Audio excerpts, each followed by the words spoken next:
এদেশের রাজনীতিতে ক্ষমতার সবচেয়ে বড় পরিবর্তনগুলো সবসময় ঘটেছে একটাই জায়গা থেকে, ঢাকা ক্যান্টনমেন্ট। আর মাত্র কয়েক মাস পরেই এই ক্যান্টনমেন্টে বাজবে এক ঐতিহাসিক বিদায়ের ঘণ্টা, বদলে যাবে সেনাবাহিনীর পুরো নেতৃত্ব। কিন্তু এই দৌড়ে এমন একজন জেনারেলের নামও উঠে এসেছে যাকে নিয়ে বলা হয় জুলাই অভ্যুত্থানের সবচেয়ে উত্তাল দিনে তিনি নাকি জনতার পক্ষে দাঁড়িয়েছিলেন সরকারের নির্দেশ অগ্রাহ্য করে। কে তিনি, আর কিভাবে এই একটা সিদ্ধান্ত তাকে নিয়ে গেছে সেনাপ্রধানের রেসের একদম সামনের সারিতে? চলুন জেনে নেই বিস্তারিত।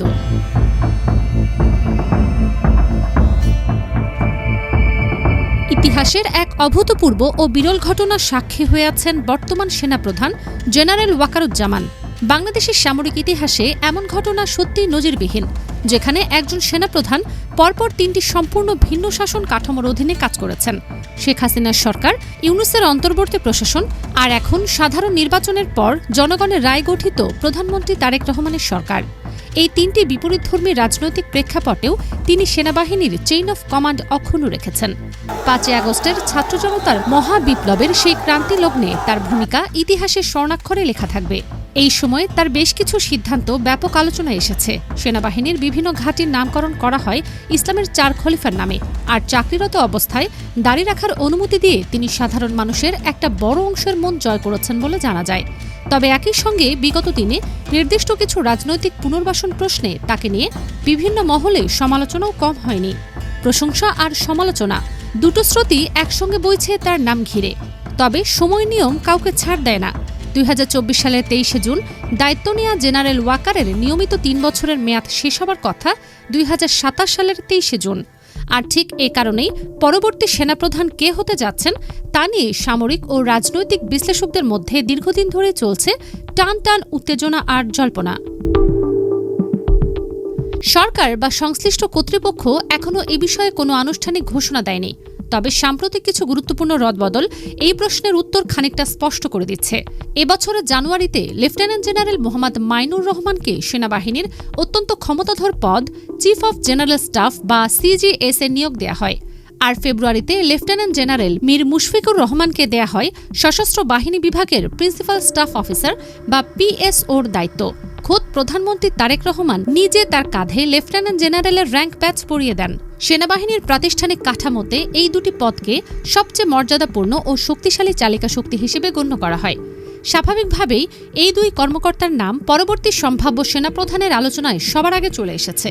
এর পাশাপাশি লেফটেন্যান্ট জেনারেল মোহাম্মদ শাহিনুল হক এবং লেফটেন্যান্ট জেনারেল মোহাম্মদ ফয়জুর রহমানের নামও যোগ্য প্রার্থী হিসেবে জোরালোভাবে আলোচিত হচ্ছে। শাহিনুল হকের দীর্ঘ ও বর্ণাঢ্য সামরিক অভিজ্ঞতা তাকে সবসময়ই নীতি নির্ধারকদের বিশেষ বিবেচনায় রেখেছে। আর ফয়জুর রহমানের ক্যারিয়ার গ্রাফও যথেষ্ট চমকপ্রদ ও নিষ্কলঙ্ক বলে পরিচিত। জ্যেষ্ঠতা আর কৌশলগত অবস্থানের বিচারে যিনি এখন আলোচনার সবচেয়ে বড় কেন্দ্রে, তিনি সিজিএস মাইনুর রহমান। তিনি বর্তমানে সেনাবাহিনীর অপারেশনাল পরিকল্পনা ও প্রশাসনিক কার্যক্রমের মূল চালিকা শক্তি। এর আগে আর্টিলারি ডিরেক্টর এবং একাধিক গুরুত্বপূর্ণ এরিয়া কমান্ডের জিওসি হিসেবে কাজ করার ব্যাপক মাঠ পর্যায়ের অভিজ্ঞতা আছে তার ঝুলিতে। বাংলাদেশ সেনাবাহিনীতে সিজিএস পদটিকে সেনাপ্রধানের পরই দ্বিতীয় সর্বোচ্চ কার্যকারী পদ ধরা হয়। এই পদে থাকা কর্মকর্তা সরাসরি সেনাপ্রধানকে নীতি নির্ধারণে সহায়তা করেন এবং সেনাবাহিনীর বাজেটের মতো স্পর্শকাতর বিষয় নিয়ন্ত্রণ করেন। ইতিহাস ঘাটলে দেখা যায় অতীতে একাধিক সেনাপ্রধান এই সিজিএস পদ থেকেই শীর্ষ পদে উঠেছেন। এই ঐতিহ্যই মাইনুর রহমানের সম্ভাবনাকে অনেকের চোখে সবচেয়ে প্রবল করে তুলছে। কিন্তু সিজিএস পদের এই ঐতিহ্যবাহী শক্তিমত্তার বিপরীতে দাঁড়িয়ে মীর মুশফিকুর রহমানও কোনো অংশে পিছিয়ে নেই।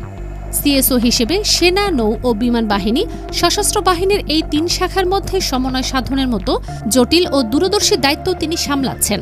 এই পদে তার হাতেই থাকে জাতীয় প্রতিরক্ষা সংক্রান্ত সিদ্ধান্ত গ্রহণ প্রক্রিয়ার একটা বড় অংশ, যা সেনাপ্রধানের চেয়ারে বসার আগে এক ধরনের প্রশাসনিক প্রস্তুতিও বলা যায়। আর মুশফিকুর রহমানের নামের সঙ্গে জড়িয়ে আছে এমন এক অধ্যায় যা তাকে আলোচনার কেন্দ্রে আলাদাভাবে জায়গা করে দিয়েছে। জুলাইয়ের আন্দোলনের সেই উত্তাল দিনগুলোতে যখন তৎকালীন সরকার ছাত্র জনতার আন্দোলন কঠোর হাতে দমনে সামরিক বাহিনীকে সর্বোচ্চভাবে ব্যবহারের চেষ্টা করেছিল, তখন স্রোতের বিপরীতে অবস্থান নেন তিনি।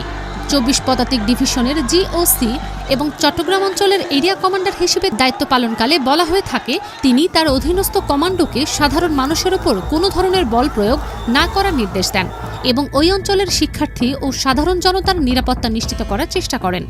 এই দাবিটি স্বতন্ত্রভাবে পূর্ণাঙ্গ যাচাই সাপেক্ষ হলেও এটাই তার নামের সঙ্গে একটা ভিন্ন মাত্রার ভাবমূর্তি জুড়ে দিয়েছে। এমন এক জেনারেল যিনি ক্ষমতার পালাবদলের সবচেয়ে স্পর্শকাতর মুহূর্তে জনতার পাশে দাঁড়িয়েছেন বলে অনেকে মনে করেন। পরবর্তীতে তিনি প্রিন্সিপাল স্টাফ অফিসারের মতো গুরুত্বপূর্ণ পদে আসার আগে সেনা সদর দপ্তরে মিলিটারি সেক্রেটারি এবং ডিরেক্টর জেনারেল অফ ডিফেন্স পারচেজের মতো গুরুত্বপূর্ণ দায়িত্ব পালন করেছেন। এ ধরনের শীর্ষ নিয়োগ সাধারণত নির্ধারিত হয় আর্মি অ্যাক্ট ১৯৫২ এবং সরকারের জারি করা প্রশাসনিক প্রজ্ঞাপন অনুযায়ী। ফলে আনুষ্ঠানিক ঘোষণা না আসা পর্যন্ত কোনো কর্মকর্তাকেই নিশ্চিতভাবে পরবর্তী সেনাপ্রধান হিসেবে ধরে নেওয়ার সুযোগ নেই। ঠিক এই টানটান উত্তেজনার মধ্যেই নতুন করে বিতর্কের জন্ম দিয়েছে ভারতীয় কিছু গণমাধ্যমের প্রতিবেদন। নর্থ ইস্ট নিউজের একটি প্রতিবেদনে দাবি করা হয়েছে বর্তমান সেনাপ্রধান জেনারেল ওয়াকারুজ্জামান হয়তো সেনাপ্রধানের পদ ছেড়ে পরবর্তী সুপ্রিম কমান্ডার বা সশস্ত্র বাহিনীর সর্বাধিনায়ক হতে যাচ্ছেন। প্রতিবেদনটির দাবি অনুযায়ী নিজের ক্ষমতা ও সামরিক সিদ্ধান্ত গ্রহণ প্রক্রিয়াকে আরও শক্তিশালী করতেই এমন এক দূরবর্তী পরিকল্পনা চলছে যা সংসদে ২৭তম সাংবিধানিক সংশোধনী হিসেবে পাশ হতে পারে বলে ধারণা করা হয়েছে। তবে এই দাবিটা এখনও কোনো সরকারি সূত্র থেকে নিশ্চিত নয়। এটা পুরোপুরি ওই প্রতিবেদনের নিজস্ব বিশ্লেষণ। আর বাস্তবতা হল বাংলাদেশের সংবিধানের ৬১ অনুচ্ছেদ অনুযায়ী রাষ্ট্রপতি সশস্ত্র বাহিনীর সর্বাধিনায়ক। এই একক ক্ষমতা অন্য কোনো পদের হাতে দিতে হলে সংসদে ২/৩ সংখ্যাগরিষ্ঠতার সংবিধান সংশোধন করতে হবে। এই আলোচনার মধ্যে আরেকটা ঘটনা নতুন মাত্রা যোগ করেছে। গত ১৯ জুলাই তুর্কি সরকারের আমন্ত্রণে ৫ দিনের সরকারি সফরে ঢাকা ছাড়েন সেনাপ্রধান জেনারেল ওয়াকার, আর ২৫ জুলাই দেশে ফেরেন। তুরস্কে পৌঁছেই তিনি দেশটির প্রতিষ্ঠাতা মুস্তাফা কামাল আতাতুর্কের সমাধিসৌধ আনিত কাবিরে শ্রদ্ধা জানান। এরপর তিনি বৈঠক করেন তুরস্কের প্রতিরক্ষা মন্ত্রী, তুর্কি সশস্ত্র বাহিনীর চিফ অব জেনারেল স্টাফ, স্থলবাহিনীর কমান্ডার এবং ইস্তাম্বুল নেভাল শিপইয়ার্ডের পরিচালকের সঙ্গে। ঘুরে দেখেন তুরস্কের শীর্ষস্থানীয় প্রতিরক্ষা শিল্প প্রতিষ্ঠান টার্কিশ অ্যারোস্পেস ইন্ডাস্ট্রিজ, রকেটসান এবং রাইকার টেকনোলজি, যেখানে তাকে ব্রিফ করা হয় সর্বাধুনিক ড্রোন ও প্রতিরক্ষা প্রযুক্তির উৎপাদন ব্যবস্থা নিয়ে। ২০২৪ সালে দায়িত্ব নেবার পর এটাই তার প্রথম তুরস্ক সফর। আর মাত্র কয়েক সপ্তাহ আগে তিনি একই ধরনের প্রযুক্তি বিনিময়ের লক্ষ্যে ঘুরে এসেছেন চেক প্রজাতন্ত্র ও স্লোভাকিয়া থেকে। অর্থাৎ তার মেয়াদের শেষ বছরটা যেন পুরোপুরি প্রতিরক্ষা কূটনীতিতেই কেন্দ্রীভূত হয়ে আছে। এই সফরের ঠিক আশেপাশেই ঢাকা সেনানিবাসে প্রধানমন্ত্রী তারেক রহমান ঘোষণা দেন বাংলাদেশ গড়ে তুলবে এক আধুনিক প্রযুক্তি নির্ভর সেনাবাহিনী, যেখানে সাইবার স্পেস, ড্রোন প্রযুক্তি এবং কৃত্রিম বুদ্ধিমত্তাও হয়ে উঠবে প্রতিরক্ষার মূল ক্ষেত্র। তার ভাষায় সরকারের অগ্রাধিকার সংখ্যা নয়, সক্ষমতা আর পদোন্নতি হবে মেধা ও যোগ্যতার ভিত্তিতে। একদিকে সেনাপ্রধানের বিদেশনীতি সক্রিয়তা, অন্যদিকে সেনা নেতৃত্বে মেধাভিত্তিক পদোন্নতির এই বার্তা দুটোই যেন ইঙ্গিত দিচ্ছে আসন্ন উত্তরসূরি বাছাইও হবে ঠিক এই একই মানদণ্ডে।